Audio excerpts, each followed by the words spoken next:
suis Lara Javed, je suis une ingénieure de formation. Et il y a quelques années, j'ai cofondé Virtuosis sur la base de mes travaux de recherche à l'EPFL en Suisse avec Eduardo Nuté, qui est juste à côté. Et on se spécialise dans les biomarqueurs vocaux. Donc, c'est-à-dire qu'à partir d'un seul enregistrement de 30 secondes, on peut détecter plus d'une vingtaine de maladies. Par exemple, on peut analyser le stress. Donc, c'était la dépression, les troubles neurodégénératifs, les maladies respiratoires, mais aussi plus surprenant, le diabète et l'hypertension. À partir d'un enregistrement audio? Ouais, tout à fait. Ok.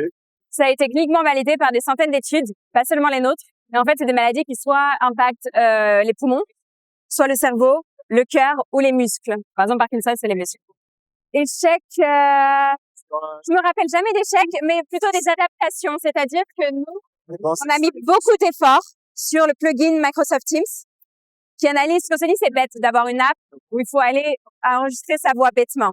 Et donc, on a fait une intégration sur Teams à la demande de Microsoft qui analyse automatiquement en arrière-plan des meetings.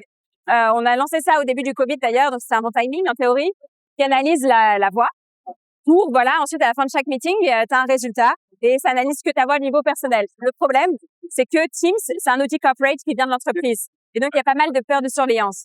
On a des déploiements qu'on a eu avec succès, on en a en cours et on en a aussi prévu. Donc, c'est un produit qui marche.